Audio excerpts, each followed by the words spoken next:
ওই সময় সুন্দর আদর্শ নিয়ে রহমতের নবী আসছেন, সত্যবাদী নবী আমার। নবীর আদর্শ গ্রহণ করে খারাপ মানুষগুলো দিন দিন ভালোর দিকে যাইতেছে। এখন আর মিথ্যা বলে না, কারো হক নষ্ট করে না। আল্লাহ পাক এদের উপর এত খুশি হয়ে গেলেন, জিবরাইল আমিনকে লিস্টি দিয়া পাঠায় দিলেন, যাও নবীর কাছে পৌঁছায়া দাও, এই লিস্টিতে যাদের নাম আছে এরা বিনা হিসাবে জান্নাতি। সোহবতে সালেহ তোরা সালেহ কুনাত, সোহবতে তালেহ তোরা তালেহ কুনাত। ভাইরা আমার, ভালোর সাথে থাকলে ভালো ফল। হাদিসে পাকে রহমতের নবী বলে, শুধু মানুষ কেন, ভিন্ন প্রাণী, একটা কুকুর কিয়ামতের ময়দানে নবী বলেন একটা কুকুর জান্নাতে যাবে। কোথায় যাবে? কুকুর জান্নাতে গেলেও কি না গেলেও কি, ওর কোনো সুখ দুঃখ নাই। কেন যাবে? কোন কুকুর যাবে? বলে কোরআনে ঘটনা আছে সূরা কাহাফে, কি তুমি 7টা যুবক বড় নেককার আল্লাহওয়ালা, ঈমান ও আমল বাঁচাবার তাগিদে এলাকা ছেড়ে হিজরতের পথে যায়, পাহাড়ের গর্তের মধ্যে ঢুকছেন। একটা কুকুর তাদের সাথী হইয়া পাহারা দেওয়া শুরু করলো। এই আল্লাহওয়ালার সোহবত লাগছে, এই কারণে আমার নবী বলেন আল্লাহওয়ালাদের সোহবত আর সোয়া লাগার কারণে দুনিয়ার মানুষের আল্লাহ শিক্ষা দেয়, একটা কুকুর ভালো মানুষের সংস্রব পাওয়ার কারণে আমি আল্লাহ কুকুরটারে জান্নাত দিব। ওই কুকুরের যদি ভালো হওয়ার কারণে জান্নাত দেই, ও মানুষ তুমি যদি ভালো মানুষের সাথে চলো, আলেমদের সাথে সম্পর্ক রাখো, আমি আল্লাহ তোমার মতো মোহাব্বতের বান্দাকে কেন জান্নাত দিব না?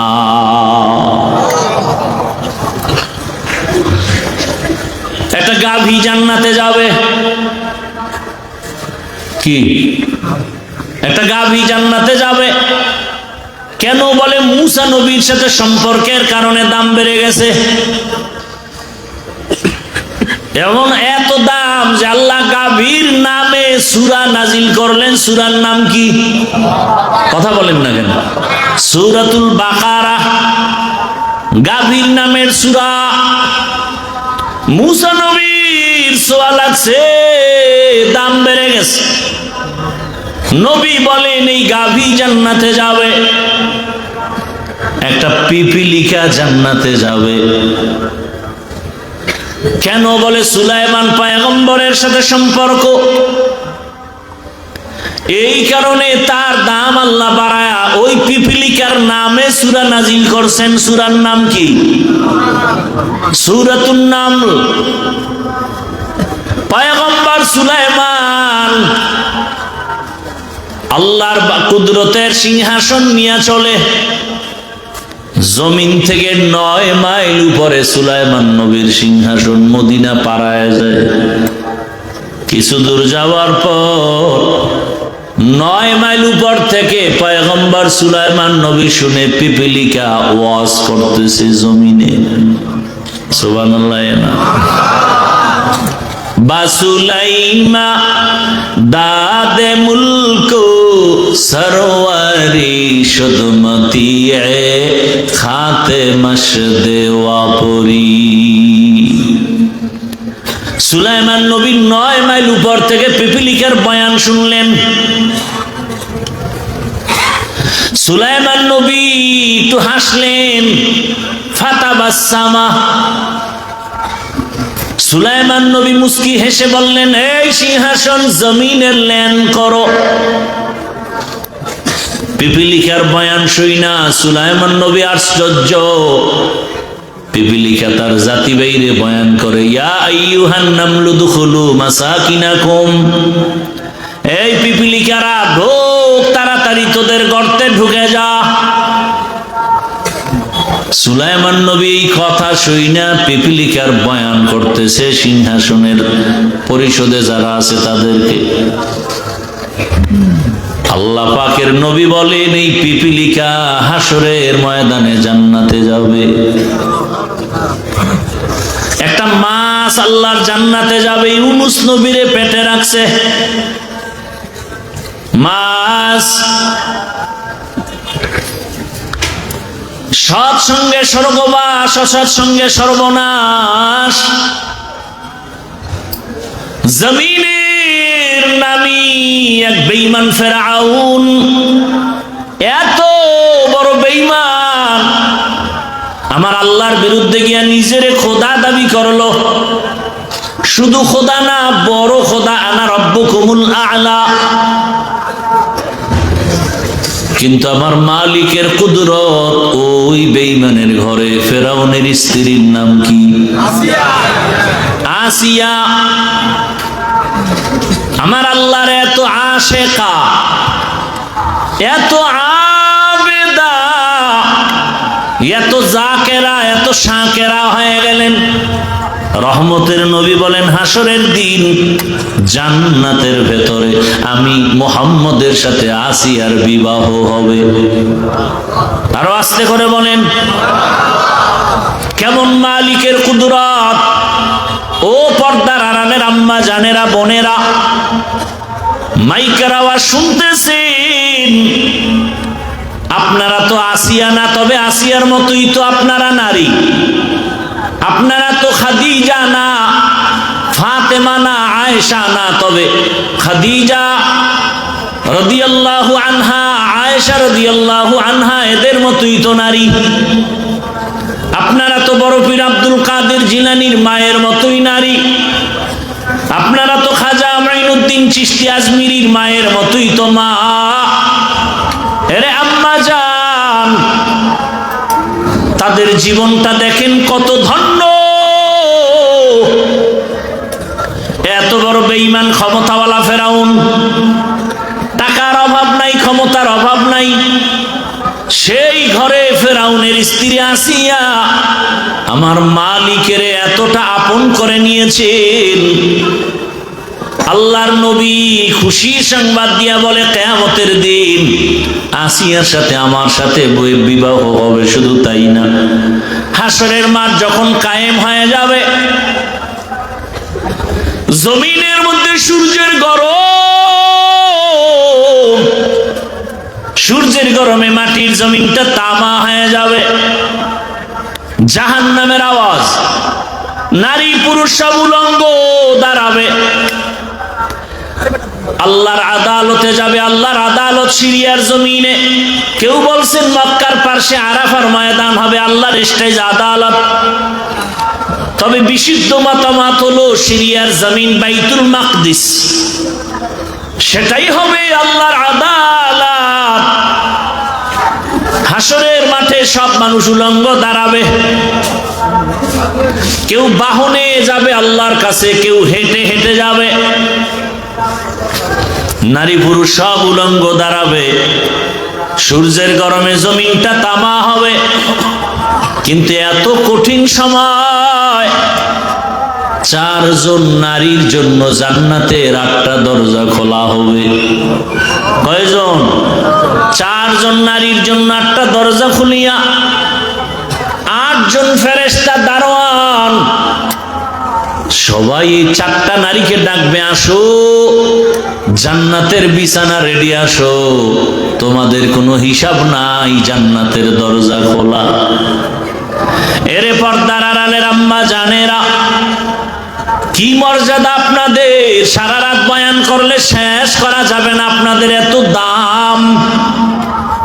1500 বছর পর অতিরিক্ত বুদ্ধির পরিচয় দিয়া কিছু আম্মা জানেরা বুঝিয়া উল্টা পাল্টা স্লোগানে রাস্তায় বের হয়ে কয় ইসলাম তাদের সম্মান দেয় নাই, অধিকার দেয় নাই, এরা ল্যাংটা হয়ে চলবে, এরা স্বাধীনতার নামে রাস্তায় স্লোগান দেয়, ইসলাম নাকি অধিকার দেয় নাই। কত কেমন অধিকার চাও? কয় আমার পেট, আমার অংশ, অংশ আমার শরীরে, আমার পেটে, আমি যেখান থেকে মনে চায় সেখান থেকে বাচ্চা নিব। একজন পুরুষ স্বামী হিসাবে কেন আমাকে নির্দিষ্ট করে বাচ্চা দিবে? হবে না। এই অধিকার চায়। আরে সব জ্ঞানীরা বলে, ইসলাম বলে, এরে আম্মা জান, যেখান থেকে মনে চায় পেটে সেখান থেকে বাচ্চা নেওয়া, এটা আমগো দেশের কুকুরনির স্বভাব, মানুষের স্বভাব হতে পারে না। গর্বসুরত আদমি ইনসাবুদে আহমদ বু জাহলো হামিক সাবুদে আদমিরা আদমিয়ত লাজমাস উদের আগার বুনা বশত হি জামাস। আল্লাহর বান্দি আসিয়াকেও ওই জান্নাতের দরজা দিয়ে ডাকবে কয়জন নারীকে? 4 জনের মধ্যে একজন হবে আসিয়া। ও আম্মা জান, আপনি তো আসিয়ার মতো হতে পারবেন না, খাদিজা রাদিয়াল্লাহু আনহার মতো হতে পারবেন না, তবে আপনি কি একটা কোরআন পড়নেওয়ালার সন্তানের মা হতে পারেন না? আপনার সন্তান ডাক্তার হবে, ইঞ্জিনিয়ার হবে, প্রফেসর হবে, আপনার সন্তান প্রশাসনের দায়িত্ব পালন করবে, এসপি হবে, ওসি হবে, ডিসি হবে। তবে কোরআনটা যদি পড়ায় দিতেন, সন্তান ডাক্তার হইয়াও কোরআন তেলাওয়াত করে করে আপনার জন্য দোয়া করত, নামাজ আদায় করত। কত ডাক্তার দেখি নামাজ ছাড়ে না, দাড়িও ছাড়ে না, টুপিও ছাড়ে না। ও আমার যুবক, তোমার মতো যুবক জেনারেল লাইনে পড়ে, স্কুলে পড়ে, কলেজে পড়ে, ডাক্তারি পড়ে, ইঞ্জিনিয়ারিং পড়ে, নামাজও পড়ে নাই। তোমার কপাল কেন খারাপ? তুমি কেন পারো না? তোমার মতো যুবক জেনারেল লাইনে পড়ে, রাস্তায় গাড়ি চালায়, নামাজ পড়ে, তুমি পারো না কেন? তোমার মতো জেনারেল লাইনের মানুষটা র্যাব, আর্মি, পুলিশ, বিডিআরের চাকরি করে, নামাজ ছাড়ে না, বলো তুমি কেন নামাজ পড়তে পারো না?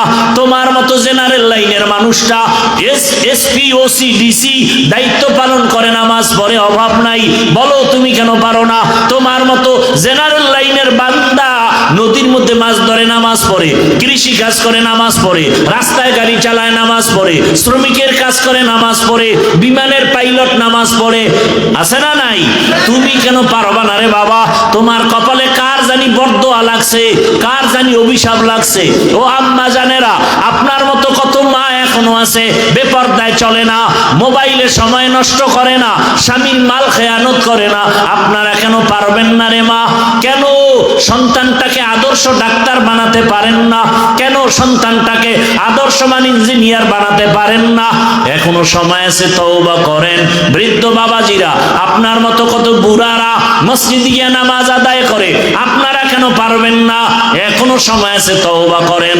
ও যুবক, মনের আশা পূরণ করতে গিয়া গুনাহ তো কম করো নাই, মনে চাইছে দাড়ি রাখবি না, রাখো নাই, মনে চাইছে পার্কে যাবি, দৌড়ায় গেছো, কারো বাধা মানো নাই, এখনো কি আশা পূরণ হয় নাই?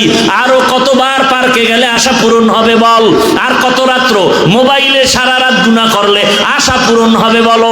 আর কতবার দাড়ি কাটলে, নামাজ ছাড়লে, বেপরদার আড্ডায় গেলে মনের আশা পূরণ হবে বলো? এবং এটাও বলো, তোমার হায়াতের বাকি আছে কতদিন? এত বাহাদুরি করো, এমন একটা দিন নাই যুবকের লাশ দেখি না। পানির নিচে যুবকের লাশ, গাড়ির নিচে যুবকের লাশ, ঘুমের বিছানার মধ্যে যুবকের লাশ। কালকে যদি তুমি ঘুমের মধ্যে মরিয়া যাও, এই চিন্তা করে যদি ঘুমাও, গানের তার কানের মধ্যে লাগাবার তুমি সাহস হইতো না। এখনো সময় আছে, তওবা করো, মনে মনে আল্লাহকে বলতে থাকো, হে আল্লাহ, আমার লাইনের যুবকটা যদি লেখাপড়া করে, কলেজে নামাজ পড়ে, আমার কপাল কেন খারাপ? আমার লাইনের যুবক, আমার জেনারেল লাইনের মানুষটা যদি চাকরি করে, ব্যবসা করে, শ্রমিকের কাজ করে, নামাজ পড়ে, আমি পারি না কেন?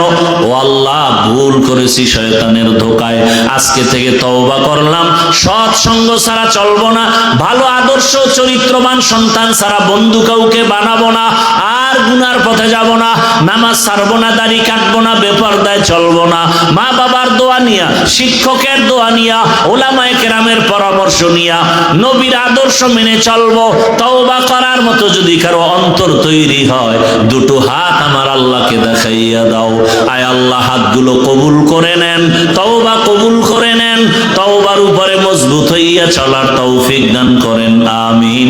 আলহামদুলিল্লাহি রাব্বিল আলামিন।